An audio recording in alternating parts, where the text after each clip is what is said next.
Your final speaker, Nick Novello.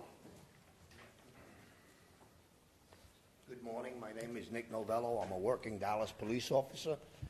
You know, it's been said that the first requisite to a free and open society is order. People like myself are here to maintain that order. But I'm here to tell you, you no longer have a viable policing function in Dallas, Texas. Last Wednesday, when I cleared the 7 o'clock detail that morning, myself and my colleague were the only element available for calls in all of central Dallas. That is extremely imperiling, very, very difficult to negotiate when you know that you have no help coming should you need help.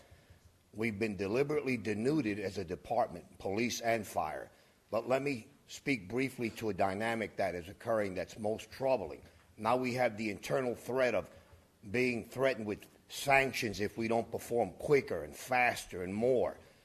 We all know that every study ever done on stress and policing create or establish an inverse relationship between the two.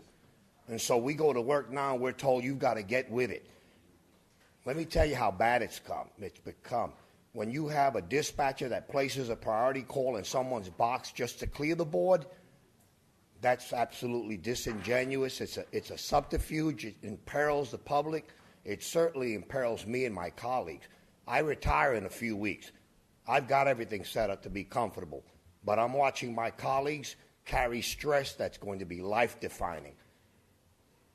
If we have an incident here in Dallas, Texas, much like we just had in Virginia, we will not field a viable police response to that incident. You might be hearing a lot of stuff out of PIO, but you know, let me say this to you. I've said plenty, and I ought to be subject to sanctions if what I've said is not true. And the same ought to be had for those people downtown at a PIO who tell you everything is copacetic when it's not. I see the priority 2 calls held for 2 hours and 3 hours. I read the comments about the guy shot in the shoulder. No police response.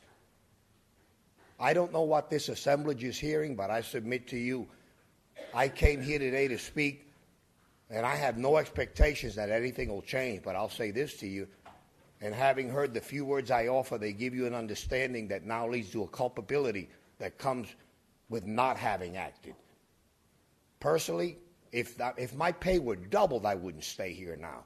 I'm very glad. I'm almost Medicare eligible, so I'm glad I'm leaving this place.